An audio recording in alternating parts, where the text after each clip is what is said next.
Morning, everybody. How are we all doing today? So I just got in the shop. Coffee, Dunkin' Fuel. So sorry about how day 6 and 7 video kind of just like ended. I had actually shot a bit of an ending video there like I usually do, and apparently I never hit record or something. I don't know. It just showed the file as like starting and then stopping, nothing in between. So I got all these figured out, all the math done for our bearing pockets last night, and just wrote what the depths need to be on each of the blades so that we are ready to rock and roll this morning, baby. Basically at this point I'm going to get the small mill set up over here. I've got to just put this here bit in there. This hair bit has got to go up in there. So that's what I'm going to do. I'm going to go ahead and, I guess I should turn my lights on, get everything up and running here. Yeah, so I'm going to go ahead and get that set up. I'm going to set up the tripod. We'll do a little time lapse and reconvene back at the table when those are all set. And then we're going to do a test fit. So I will catch you guys in a couple minutes.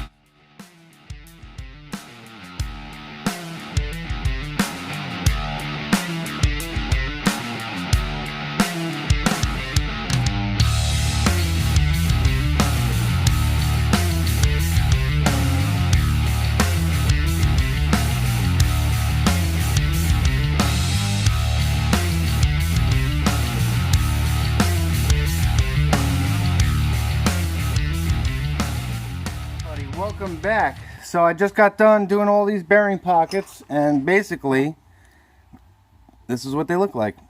It's pretty much exactly the same process that we used to center bore our pivots so that they're countersunk down into the frame, just like we do the hardware. It's exactly the same process. I'm even using the same exact bit, okay, except this time we're just putting them down to a very specific depth, okay. And they're all done, man. These are all test fit and ready to go. Everything sounds, you don't hear any kind of grittiness in there. That's what you want, okay? Everything nice and smooth. No play. Everything lines up the way you want it. And that's pretty much it. So we just go through them all and test fit them. Make sure our centering is on. And we're all good. Make sure it flips nice, which really doesn't matter at this point until after you set the lock and everything, but it's just one of those things you want to make sure. And you want it to swing freely, okay? Not super duper freely, but freely enough, okay? And that's pretty much it. Now they're all starting to look like a knife, huh? It's a long way coming from raw material to get to this point. I mean, you see it, eight days. We're on day 8. Okay? But all that time and all the little effort and little steps in the end pay off. That's the most important thing. Okay? So sometimes a lot of people give me shit like, dude, it takes freaking forever. Well, you know, there's a reason it takes forever. You can't fucking rush some shit. You know what I mean? So I'm going to get myself to get the rest of these 3 all test fit just like them, and as long as those are all good to go, we're going to start laying in our detents and cutting our locks, and then at that point it's going to be really looking like a knife. So I will catch back up with you guys in a few minutes.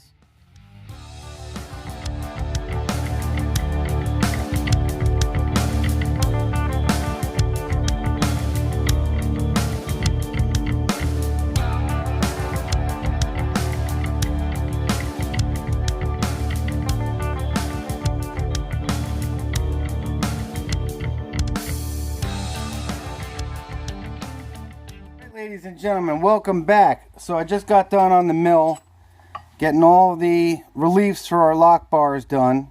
Okay, basically milling them in there and then coming through with the die grinder and just taking off all the sharp edges and chamfering that inside there. And basically what I do for that is it's called a shoulder end mill, and it's indexable so I could put different carbide inserts in it. But And you're basically just running that right down through this way. Some guys will use a ball end mill and basically run it in this way and come across.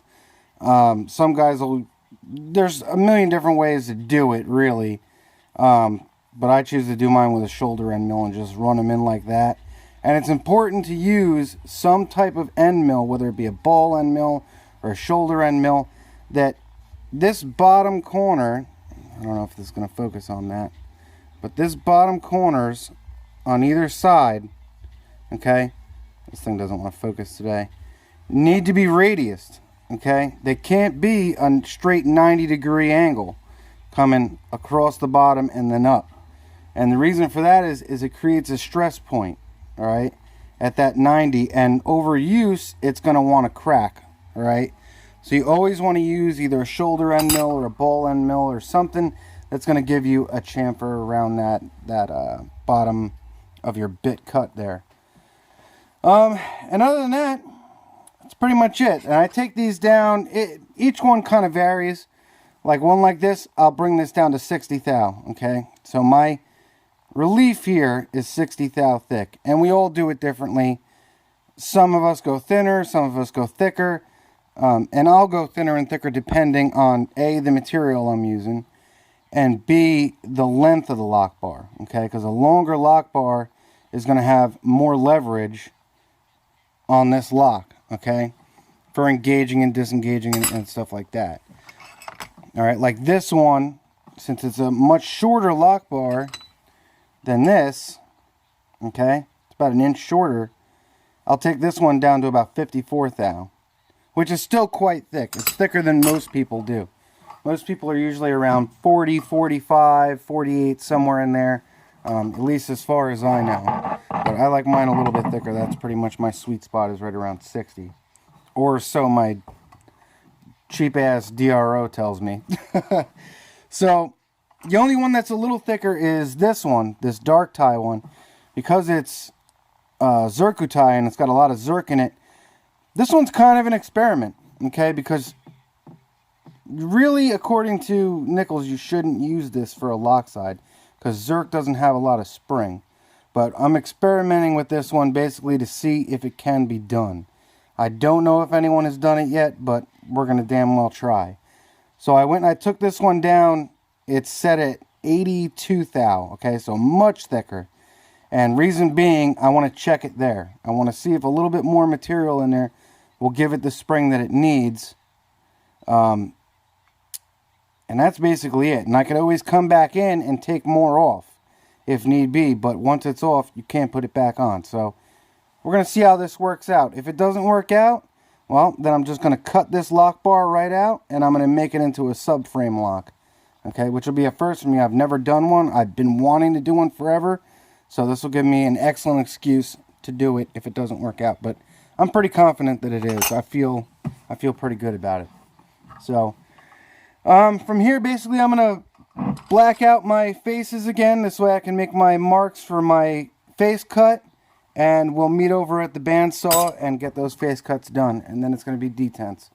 So catch you guys in a minute.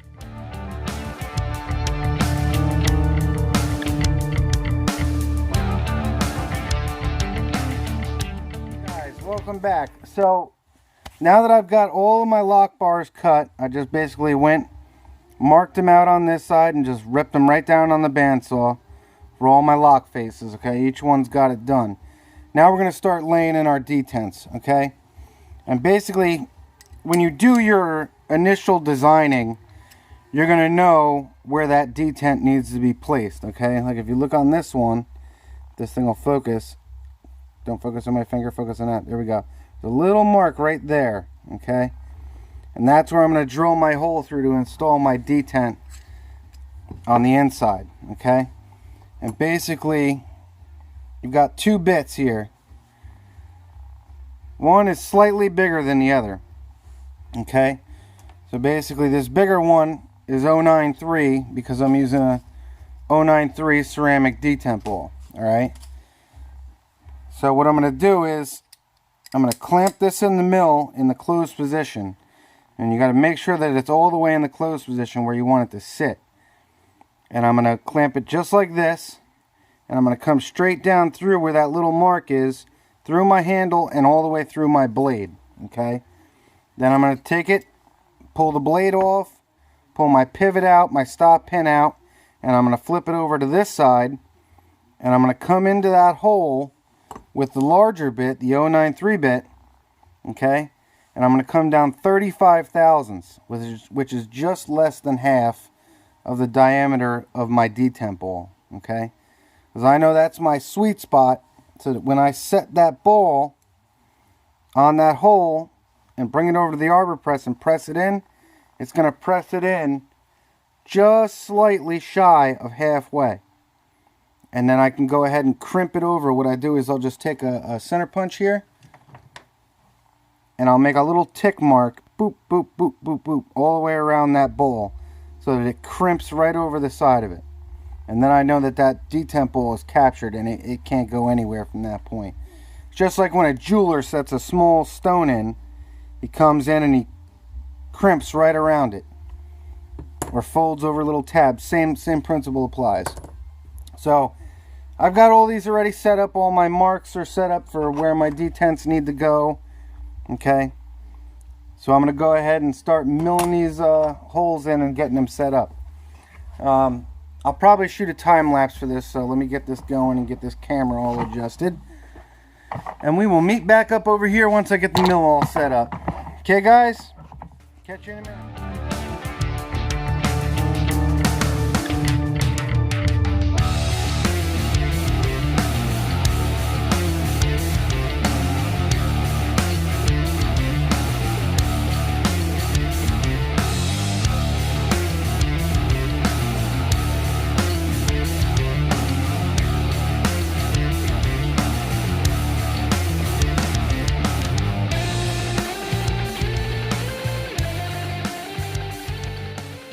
Welcome back.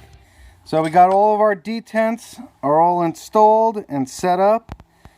I went ahead and freed up all my lock bars because there's still a little bit of material that holds them in the top and the bottom when you cut them off with the wheel.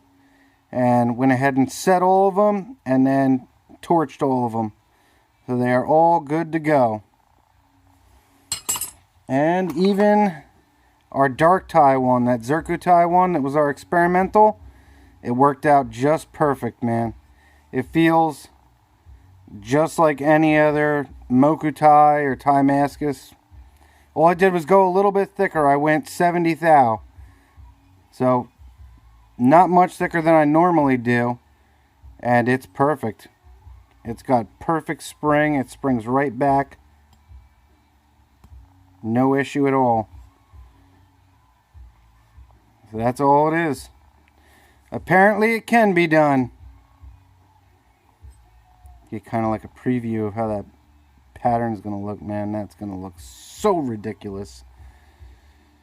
Hell yes. I don't know if anyone's done a full frame from this yet. So this may be a first. I'm not 100% sure, but all I know is it's going to look fucking sweet. So that's it, man. These are all done. Detents are all set. My locks are all ready to go. They're all adjusted up perfectly. It's time to cut some locks, man. We're going to cut our locks on our blades. And when I set up my detent for where I was going to drill and everything, you can see this little score mark here going across. Focus, damn it. Right there. That's my mark for my lock, okay? It's slightly ahead of where I need it, but it gives me a guideline when I'm bringing this in on the flat platen of where I need to be. God damn, that lightning looks awesome. I can't wait to... I love lightning Damascus, man. Any Haas Damascus is fucking absurd, but lightning is... oh, just does it for me. And I don't know, this feather may just do it for me too, man. This is a really fine-grained feather. So we'll see how this turns out. Once the grinds get in there, that pattern may spread out. I'm not really sure. I've never used it before. But we're going to find out. I'm looking forward to that one. This one, I don't know, man. I don't know if I might not be able to part with this one when I'm done with it. It's getting feather and mammoth with a Zerk backspacer and just ridiculously awesome shit. So That one might stay in my pocket. Maybe. We'll see. I do have other available ones, so, who knows. Alright, let's see. It is 3 o'clock now. I'm debating on whether I want to go ahead and cut these locks now or wait till tomorrow and cut them first thing in the morning. I'll tell you what, I'm going to go set up the grinder and we'll see where we stand at that point. Alright everybody, I will catch you in a few minutes.